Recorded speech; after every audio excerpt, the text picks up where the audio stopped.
Hello students, how are you? I hope you all are well and healthy. आप लोग सभी अच्छे हैं, ऐसा मैं ईश्वर से कामना करता हूँ।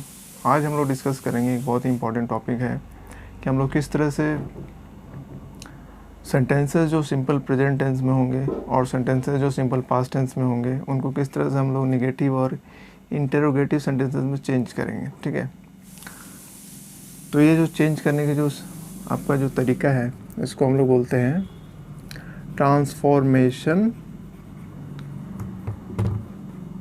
Of sentences. ठीक है, इसको बोलते हैं ट्रांसफॉर्मेशन ऑफ सेंटेंसेस। हम लोग किन किस टेंसेस को चेंज करेंगे? सबसे पहले हम लोग चेंज करेंगे सिंपल प्रेजेंट टेंस। जो सेंटेंसेस आपके सिंपल प्रेजेंट टेंस में होंगे उनको चेंज करेंगे। ठीक है, तो सिंपल प्रेजेंट टेंस में सेंटेंसेस को चेंज करने से पहले हम लोग ये जान लेते हैं कि सिंपल प्रेजेंट टेंस में सेंटेंस बनते किस तरह से हैं। तो इसका एक सिंपल फार्मूला आपको बताया जाता है। ठीक है, आपके बुक्स में भी आपको मिल जाएगा। इसमें क्या होता है, सब्जेक्ट। ठीक है, सब्जेक्ट प्लस वर्ब वन, उसमें एस या एस लगाना पड़ता है और उसके बाद ऑब्जेक्ट। सब्जेक्ट का मतलब होता है सेंटेंस में जो काम करने वाला होता है, डूअर। ऑब्जेक्ट मतलब होता है जिसकी सहायता से हम लोग काम करते हैं या जो हमारा टारगेट होता है। ठीक है, जैसे फॉर एग्जांपल अगर हम बोलते हैं ही गोज़ टू स्कूल।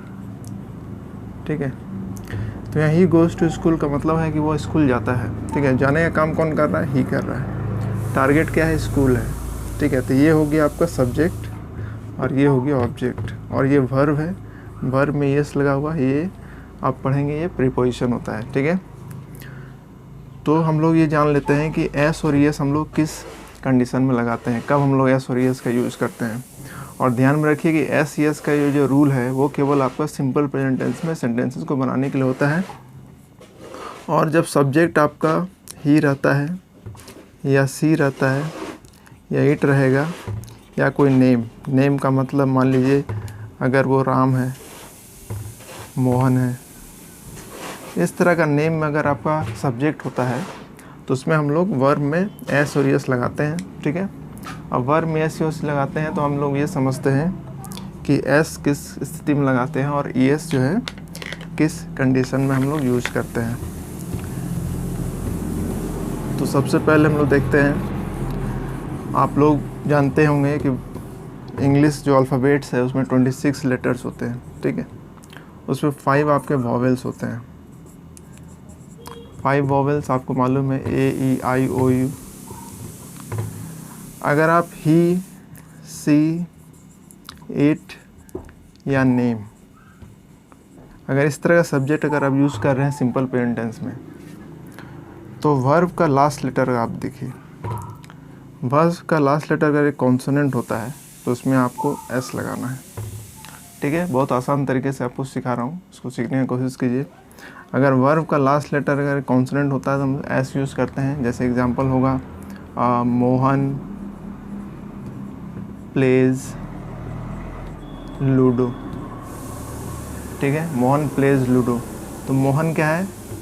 ये आपका ये सारा सब्जेक्ट है। ठीक है, इसको हम लोग बोलते हैं थर्ड पर्सन। ठीक है, थर्ड पर्सन सिंगुलर नंबर। तो मोहन प्लेज, ये प्लेज में वाई जो है कॉन्सोनेंट है इसलिए हमने एस लगाया। अगर इसी को हम लिखते हैं ही गोज़ टू स्कूल, इसका मतलब है कि वर्ब के बाद अगर वर्ब का लास्ट लेटर अगर वॉवेल होता है तो हम लोग उसमें क्या लगाते हैं? एस। जैसे गो में लास्ट लेटर क्या है? ओ है। ओ क्या है? एक वॉवेल है, इसलिए हम लोगों ने क्या किया? एस ऐड कर दिया। ठीक है, यहाँ तक आप लोग आई होप समझ गए हैं। इसके बाद हम लोग इस जो है किस तरह से इसको निगेटिव और इंटेरोगेटिव में चेंज करते हैं वो हम लोग सीखेंगे। तो सबसे पहले आप देखिए कि निगेटिव का मतलब क्या होता है? निगेटिव का मतलब होता है सेंटेंस में नो होगा या नॉट होगा। ठीक है, इंटेरोगेटिव में क्या होगा? इंटेरोगेटिव का मतलब होता है जिसमें क्वेश्चंस पूछा जाता है। इसका जो है लास्ट में आप देखिए क्वेश्चन मार्क होगा। ठीक है, तो हम लोग किस तरह से एक सिंपल सेंटेंस जो होता है सिंपल प्रेजेंट टेंस में उसको किस तरह से हम लोग चेंज करेंगे, निगेटिव और इंटरोगेटिव में यही हम लोग जो है इसमें सीखेंगे।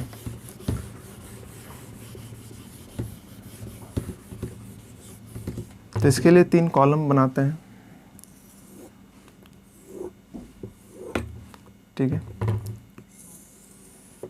ये हो गया आपका सिंपल सेंटेंस,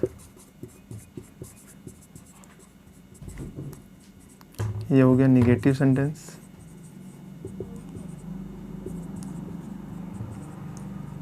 और ये हो गया इंटरोगेटिव सेंटेंस, ठीक है।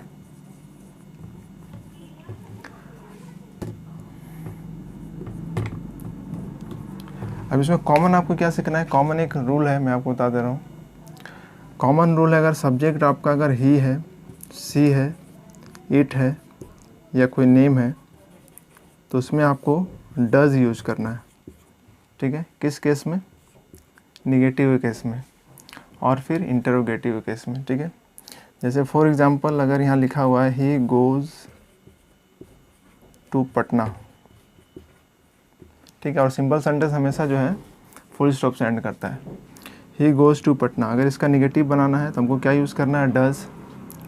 तो he does not go to Patna.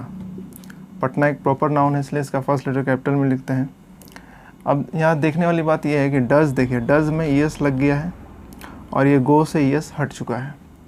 यानी कि जब भी आप सिंपल सेंटेंसेस को निगेटिव में चेंज करेंगे तो ये बात दिमाग में हमेशा ध्यान में रखना है कि जो मेन वर्ब होता है, ठीक है, जैसे मेन वर्ब यहाँ गो है या ईट होगा या रीड होगा या ड्रिंक होगा या स्लीप होगा, इस तरह का जो भी मेन वर्ब होता है उसका अगर हम निगेटिव चेंज करते हैं तो उसमें फिर उस मेन वर्ब में एस ईएस नहीं लगाते हैं, ठीक है, क्योंकि इसका एस और ईएस जो है यहाँ शिफ्ट हो जाता है और ये जो है अपने फर्स्ट फॉर्म में आ जाता है। ये बहुत सारे स्टूडेंट्स मिस्टेक करते हैं, गलती करते हैं, तो इसको ध्यान में रखिए। ये आपका कभी भी जो है इसका टेंस जो है, इसका मतलब जो है इसमें एस ईएस हम लोग नहीं लगाते हैं, ठीक है। इंटरोगेटिव में क्या होता है, क्वेश्चनिंग होता है। ये डज जो है उसको हम पहले लिख देते हैं, ठीक है।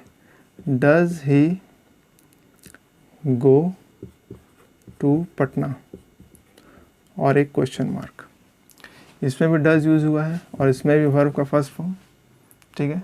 तो निगेटिव इंटरोगेटिव में आपको वर्ब का, मेन वर्ब का फर्स्ट फॉर्म यूज़ करना है और डज जो है एक हेल्पिंग वर्ब है जो यहाँ पे यूज़ किया जाएगा, ठीक है।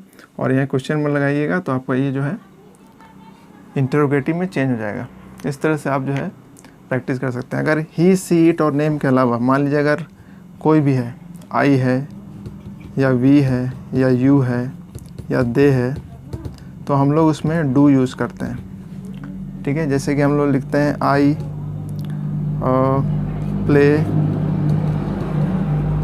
प्ले लूडो, ठीक है। तो इसमें क्या होगा, I do not play ludo, ठीक है।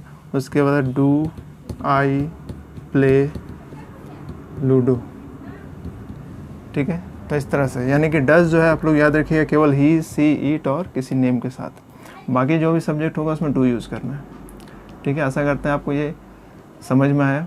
तो ध्यान से देखिए, वीडियो कंप्लीट देखिए, तो आपको ये जो है शुरुआत से भी आप देखेंगे तो आपको बहुत अच्छी तरह से चीज़ें जो है समझ में आएगी, ठीक है। आशा करते हैं आपको समझ में आया। अगर आप चैनल में नए हैं तो चैनल को सब्सक्राइब कीजिए, अच्छा लगे तो लाइक कीजिए और अपने दोस्तों को भी शेयर कीजिए। Thank you for watching.